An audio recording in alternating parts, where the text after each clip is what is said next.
ser claro, Citlali. Voy con todo. Ya sé, si el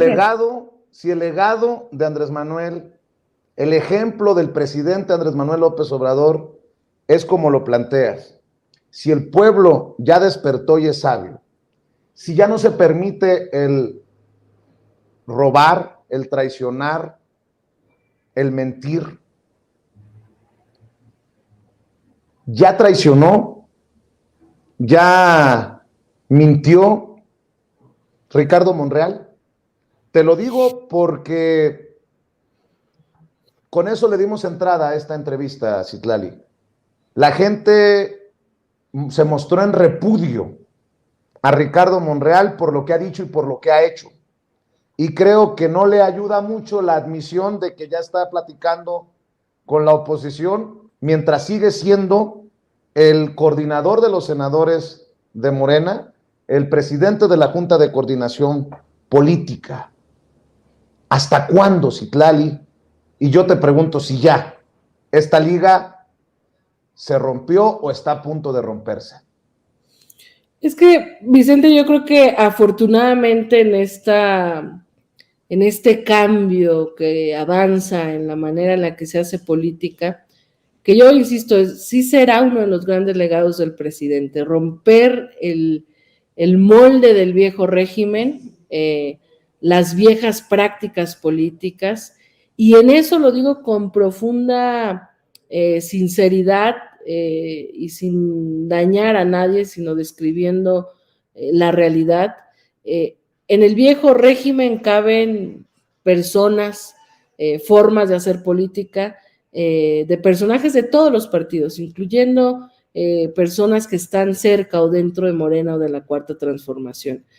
Creo que esa es la grandeza del presidente. Él no está cuidando a un partido, a diferencia de como lo hacía el PRI en su momento, ¿no? Pensaban antes en el partido, en la continuidad del partido, no de un proyecto solamente, sino del partido como esa caja de intereses para seguir viviendo de la política. Acá el presidente se coloca por encima incluso de su partido. Él busca darle el poder no a un partido, a la gente. Y es una realidad hoy que la gente tiene poder, que la gente observa lo que hacemos, observa lo que decimos, exige y no se calla. Y yo no puedo mentir, y más de 1 millón de personas que estuvimos en la marcha, vimos que a pesar de que hemos sido muy prudentes varias voces de nuestro movimiento respecto a estas distancias que ha tomado el senador Monreal del presidente fundamentalmente, pues la ciudadanía nos exigía, es más, nos preguntaban a mí, no dejaron de preguntarme todo el camino de la Estela de Luz, luego al Ángel y luego al Zócalo, ¿hasta cuándo? Como tú me acabas de preguntar, ¿qué van a hacer con Monreal? ¿Por qué no se va? Pues, y yo escuché varias veces el grito de miles de personas diciendo fuera Monreal. Es muy duro porque Monreal es un compañero del movimiento, porque ha estado, porque es el coordinador del grupo parlamentario del Senado, porque por una serie de cosas, y porque la gente misma no está recibiendo bien estos posicionamientos que ha tenido en los últimos tiempos Ricardo Monreal. Ahora, yo te digo, Vicente, me parece que con la narrativa que ha ido construyendo el senador Monreal, el tema de la reconciliación, ayer Mario Delgado decía, nunca había estado casi tan de acuerdo con él, que si el senador Monreal busca reconciliación, pues que habría que que debería de buscar primero la reconciliación en el movimiento, porque la gente que se expresó en esta marcha fue muy clara. Hay un enojo hacia Ricardo Monreal. Es más, la gente pide que se defina. Yo vi pancartas en las que decía Ricardo Monreal, no te equivoques, no te alejes de la transformación, etcétera. Yo lo digo y la otra vez tú lo interpretaste mucho más claro de lo que quizás lo dije, Vicente. Como va la narrativa de Monreal y como conocemos esta habilidad política que tiene, yo creo que nosotros no tenemos que dar razones para justificar esto que él ha dicho, que se le maltrata en el movimiento, o que nosotros somos los que no queremos que esté. Nosotros queremos que esté todo el que acompaña al presidente y a su proyecto, que sea leal al pueblo de México, que en esta disputa tan clara que es la oligarquía y sus representantes, o el pueblo y sus representantes, se acerque más al pueblo y a sus representantes y a la Cuarta Transformación que a la oligarquía y al viejo régimen. Creo que eso es lo que la gente ve, es decir,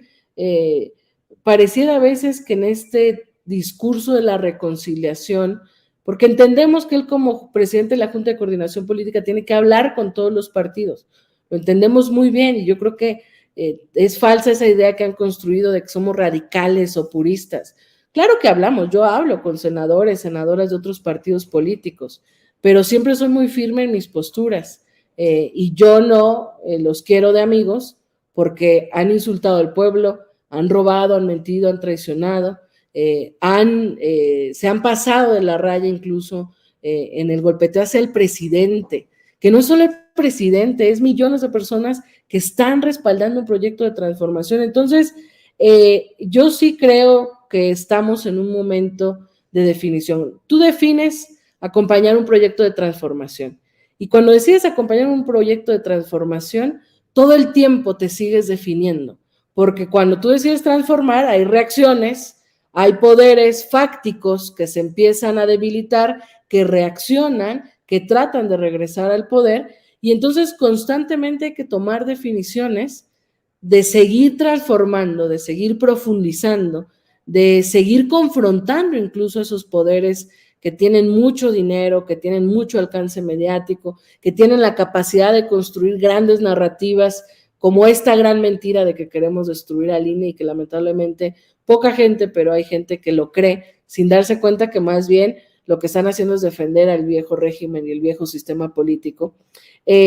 Pero no basta solo con haber estado al inicio, con haber fundado Morena, no basta con haber estado en momentos definitorios, es definirse y definirse y definirse y definirse hasta el final de nuestras vidas en la misma línea, y es con el pueblo o con las oligarquías, es con la construcción de una nueva cultura política o con las viejas prácticas políticas del pacto político entre unos cuantos, es con el proyecto de transformación o con el proyecto de regresión al viejo régimen. ¿Es con el presidente, que es el rostro de este proyecto popular, o es con los rostros del viejo proyecto neoliberal? Y en esa claridad de las disputas que hay en este momento en el país, pues creo que es natural que la fuerza popular del proyecto de transformación diga ¿dónde está Ricardo Monreal? ¿Dónde está? Porque Ricardo Monreal ha dicho que no es necesaria la reforma electoral, porque ha dicho que el presidente confronta, porque está en la lógica del discurso de la supuesta reconciliación, de que el país está polarizado, y yo creo que por más que nosotros tratemos de ser prudentes, cuidadosos, de cómo contener este tema, la gente lo ve y esa es la gran sorpresa, digamos, de esta marcha, o una de las grandes sorpresas respecto al tema, que la ciudadanía nos exigía hacer algo. Y yo creo, Vicente, concretamente, no nos toca a nosotros hacer algo más que seguir manteniendo la unidad en el grupo parlamentario para que sea lo que decida Ricardo Monreal, todos los demás senadores continuemos con la transformación, continuemos con la gente que nos votó, continuemos con el proyecto que respalda la mayoría del pueblo y que encabeza el presidente, y ya lo que decida Ricardo Monreal lo respetaremos, podremos compartirlo o no, lo debatiremos, tendremos una postura en su momento, pero en este momento hay posiciones y posturas personales que definitivamente no compartimos, que es el pueblo de México en una de sus grandes expresiones que tampoco comparte, y no nos vamos a poner a pelear, pero sí sabemos hoy que estas posturas que ha tenido el senador por lo menos nos ponen en interrogante de qué va a ser los próximos 2 años que siguen del sexenio de Andrés Manuel, qué va a ser aquí en el Senado, cuál va a ser su papel dentro del grupo parlamentario, cómo quiere abonar a la Cuarta Transformación. ¿Va a seguir abonando a la Cuarta Transformación ¿O es real que va a iniciar una gira con Santiago Krill? ¿Qué significa iniciar una gira con un personaje del viejo régimen? ¿Qué significa iniciar una gira con uno de los voceros, digamos, de los opositores a nuestro proyecto? Porque una cosa es lo que se construye en el Parlamento en torno al bien común del pueblo. En eso somos capaces de dialogar y de hablar con la oposición y, como él dice, no da vergüenza hablarlo, cuando te pones de acuerdo por el bien del pueblo. Pero cuando inicias una gira, un diálogo, al margen de lo público, al margen de los intereses del pueblo, pues creo que es natural que varios digamos qué está pasando. Pero bueno, pues vamos a ver qué está pasando, vamos a ver qué decide Ricardo Monreal. Yo lo he dicho aquí y en otros espacios, a mí me parece que Ricardo Monreal es un político profesional, es un hombre muy hábil, con una inteligencia política forjada durante las últimas décadas, pero tiene que pulsar muy bien el momento que vivimos para no equivocarse. Sería un error que teniendo un proyecto, formando parte de un proyecto de transformación, con un respaldo de la gran mayoría del pueblo de México, decida alejarse. No me genera lógica, ni siquiera práctica ni pragmática. Pero bueno, cada quien es arquitecto de su propio destino, diría Amado Nervo, y en estos tiempos de transformación, cada quien es dueño de las decisiones que va tomando, y el pueblo de México será dueño de las decisiones o las determinaciones que tome respecto a nuestras posturas. Citlali,